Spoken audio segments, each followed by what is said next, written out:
Alors si vous nous suivez régulièrement sur Challenge, vous savez que des fois on est un petit peu joueur avec les voitures électriques, on aime bien faire des longs, voire des très longs trajets. Et il y a une marque qui nous a souvent suivis dans nos délires, c'est Kia. 5 ans avec le e-Niro, ensuite il y a 2 ans on a refait la même chose avec le V6.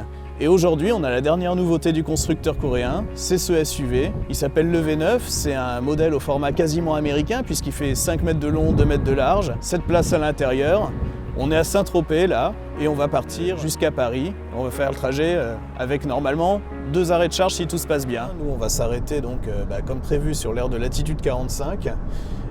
Qui est dans 170 km. Surveille en temps réel la consommation au tableau de bord. On est sur autoroute à peu près aux alentours de 28 kWh au 100. Donc même si cette voiture est beaucoup plus grosse qu'une Kia EV6, ça consomme pas vraiment plus. Et on devrait vraiment pouvoir faire le trajet en 2 arrêts de charge, ce qui est inédit avec une voiture électrique sur cet itinéraire. Donc ça y est, on a roulé 320 km d'une traite, ce qui est franchement très bien pour un modèle électrique aussi gros et qui a une consommation relativement élevée de 29 kWh au 100. C'est normal pour la catégorie, mais c'est élevé dans l'absolu. Et on est arrivé sur cette aire d'autoroute qui s'appelle l'aire de latitude 45. Et il suffit de regarder autour de nous cette infrastructure de charge pour voitures électriques qui est flambant neuve. On a 28 points de charge. C'est vraiment depuis le début de cette année 2023 où on a commencé à avoir des stations de charge ultra rapides sur quasiment toutes les aires d'autoroute. Voilà, donc on est sur une station de l'opérateur de charge Electra. Là, on ouvre la trappe, on prend le chargeur, on connecte. On voit que c'est en cours de préparation à l'écran et que la puissance est en train de monter.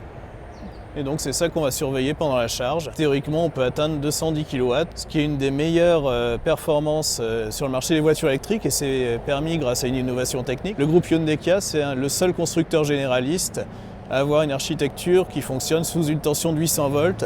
C'est 2 fois plus que la moyenne des voitures électriques. On a mis à peu près 1 heure pour le plein. On est passé de 10% à 80% en 25 minutes. Et en plus de ça, on a une bonne nouvelle, la consommation est plus faible que prévu, donc le bilan est plus que positif, parce que ça veut dire vraiment qu'on peut envisager les longs trajets avec ce Kia EV9 sans souci, et avec des arrêts de charge ultra courts. Bon, on était super optimiste il y a 30 secondes. Là on l'est beaucoup moins parce que manifestement la voiture n'arrive pas à communiquer avec les bornes Ionity. Donc l'assistance Ionity n'a rien pu faire pour nous, ils ont essayé de relancer à distance la charge, ça marche pas. La première borne qu'on a essayée, on a la preuve en image qu'elle fonctionne puisqu'on a une Kia EV6 qui s'est branchée dessus avec succès, qui est en train de charger. Donc notre seule solution, c'est la petite banderie standard là-bas. Bon en fait, on a une mauvaise surprise en arrivant sur cette banderie standard. On l'avait pas vue parce qu'il fait un peu nuit, mais c'est leur service.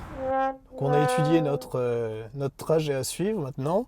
Donc via ChargeMap, l'application qui est l'application de référence pour savoir où se trouvent les bornes. Elle est à 45 km d'où on est. Et si on regarde au tableau de bord de notre voiture, on n'a plus que 13% et 42 km d'autonomie. On tient le bon bout, c'est sûr, on va arriver sur l'aire de Venoy-Soleil-Levant qu'on vise où il y a une station de charge rapide. Ça fait maintenant à peu près une bonne grosse vingtaine de minutes qu'on suit ce camion là qui est juste devant nous. On profite de son aspiration, on roule climatisation et chauffage coupés à entre 80 et 90 km/h. Il nous reste 4% de batterie pour 8 km à parcourir, donc c'est bon, on est large.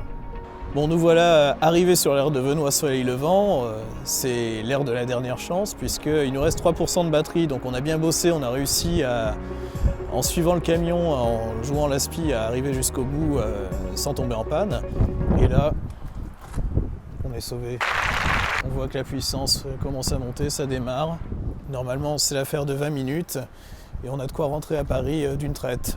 Alors nous voilà arrivés à Paris, c'est le moment de faire le bilan de ce road trip. T'es parti extrêmement confiant et ça a failli virer à la catastrophe. On est évidemment entré en contact avec Kia suite à nos déboires sur les bornes Ionity et la marque nous a dit qu'on avait un modèle de pré-série avec un logiciel qui n'était pas définitif. Donc là on est rentré de Saint-Tropez depuis 2 semaines, on a repris la voiture et on est maintenant à Chartres avec exactement la même auto qui a été mise à jour.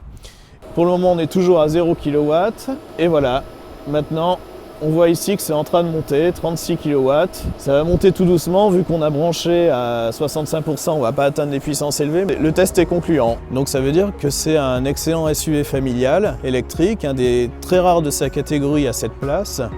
et qui plus est beaucoup moins cher que les concurrents directs qui appartiennent à des catégories de prix nettement plus élevées. Je pense notamment au Tesla Model X ou au Mercedes EQS SUV. Une nouvelle preuve que Kia sait faire de très bonnes voitures électriques et que les Coréens sont parmi les constructeurs très en pointe dans le domaine de la voiture électrique avec des voitures endurantes et à la charge rapide.